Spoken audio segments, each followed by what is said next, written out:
Bonjour, la fièvre hémorragique à virus Ebola, la fièvre Ebola, est une maladie grave. Or, elle est en recrudescence en Afrique de l'Ouest. Voilà pour le fait. Alors, est-ce qu'il y a un risque en France? C'est la question qu'on va poser au professeur François Bricaire, professeur de maladies infectieuses et tropicales à la Pitié-Salpêtrière. Alors, avant de voir s'il y a un risque en France, pourquoi tout d'un coup, en Afrique de l'Ouest, cette fièvre, qui est très grave, parce que dans un cas sur deux, on meurt, je crois, pourquoi il y a une recrudescence? Alors, effectivement, d'abord, c'est une fièvre qui est grave, car la mortalité, comme vous l'avez dit, est élevée. Elle est connue déjà depuis de nombreuses années en Afrique, mais surtout en Afrique centrale. C'est au Zaïre, au Congo, au Gabon qu'on a trouvé essentiellement ces poussées épidémiques. Alors, ça survient. C'est en Guinée, en Sierra Leone et au Libéria, donc l'Afrique de l'Ouest. L'Afrique de l'Ouest, c'est la première fois. Alors, on ne sait pas très bien. Oui. Toujours est-il que c'est un virus qui est en zone forestière, qui est présent chez les chauves-souris, puis de temps en temps, les chauves-souris contaminent des singes qui vont contaminer l'homme qui chasse les singes. C'est comme ça qu'on pense que les choses se passent, et il y a des poussées épidémiques de temps en temps. À quoi ça tient, cette poussée épidémique? Est-ce que c'est le virus qui mute? Est-ce que c'est les conditions? Est-ce qu'on explique ça aujourd'hui? Alors, vous savez, on n'explique pas tout très bien, mais a priori, il faut des conditions favorables locales, climatologiques peut-être, qui font que l'épidémie, la nouvelle poussée épidémique peut se faire. Il n'y a pas de mutation repérée, le virus paraît stable, en autant qu'on puisse en juger. Alors par contre, on n'explique pas bien pour le moment, au moins, pourquoi c'est passé de l'Afrique centrale en Afrique de l'Ouest pour la première fois. Et alors c'est une maladie très grave. C'est une maladie très grave, c'est qu'il y a plusieurs virus qui donnent ce qu'on appelle des fièvres hémorragiques africaines, et celle-là est la plus embêtante parce que la plus à risque de mortalité.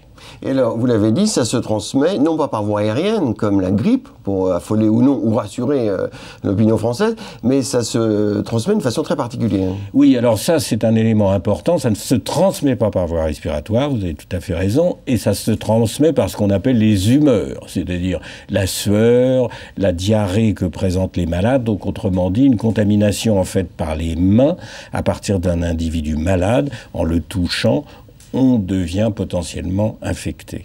Et on peut s'infecter à partir de quand? Est-ce qu'on peut s'infecter avant que les symptômes apparaissent? C'est important parce que oui. Est-ce qu'il y a un risque à ce niveau-là en Afrique toujours? Puis après on verra pour la France. Oui, c'est très important. Effectivement, les malades, quand ils sont malades, vraiment malades, deviennent contagieux. Avant d'avoir des symptômes, ils ne sont pas contagieux. Et ça, c'est un point très important pour les risques potentiels et surtout les mesures qu'on peut prendre pour se protéger. D'accord. Alors, est-ce qu'il y a un risque en France, alors? Est-ce que donc un malade peut contaminer un autre qui va arriver en France, et est-ce que ça peut se diffuser largement? Alors, théoriquement, ce qu'on appelle la période d'incubation, c'est-à-dire entre le moment où un sujet vous a transmis le virus et où le moment où vous risquez de devenir malade, cette période peut aller jusqu'à 3 semaines. Donc, d'un point de vue purement théorique, on peut très bien imaginer qu'un individu qui était dans la zone contaminée revienne en Europe, en France en particulier, en période d'incubation, il tombe malade en France. En bonne santé, et il tombe malade en France. Voilà. Donc ça, c'est une possibilité qui est envisagée, raison pour laquelle on est en situation d'activation, de surveillance, tout ça est partout. Maintenant, au-delà de ça, est-ce que ce risque est réel? Il est extrêmement faible. Et pourquoi est-il faible? Parce que, premièrement, les malades sont essentiellement en zone forestière et finalement dans des zones à circuler. Alors vous me direz, il y a des cas à Conakry. Oui, c'est des cas qui sont venus d'ailleurs de ces zones forestières.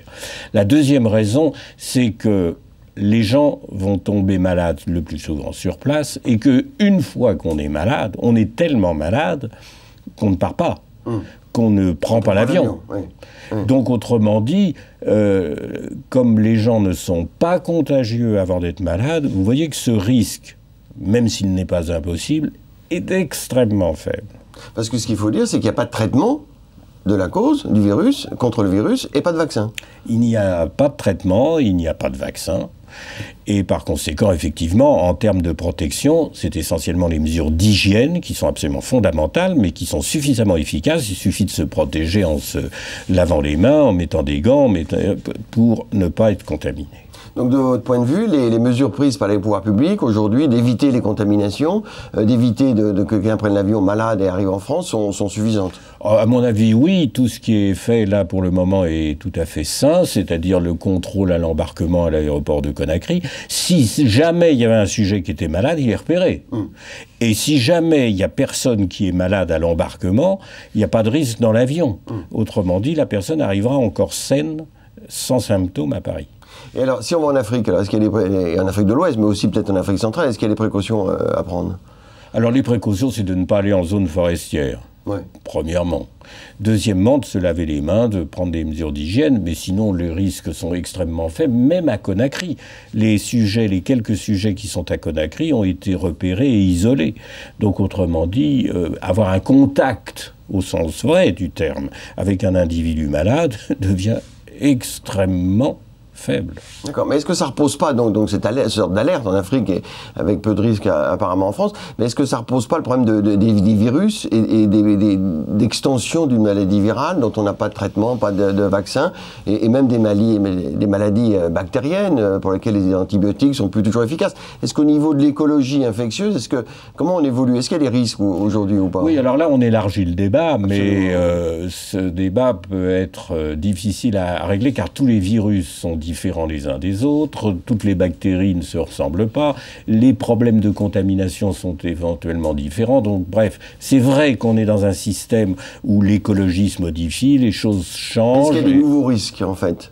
Les nouveaux risques, c'est l'extension d'un certain nombre d'agents infectieux, c'est vrai, en particulier de bactéries. La résistance aux antibiotiques est un problème, le risque de voir arriver des tuberculoses plus résistantes est un problème, etc. Mais ça, c'est l'importance de la surveillance et épidémiologique, et climatologique, et microbiologique. Merci François Boulquer.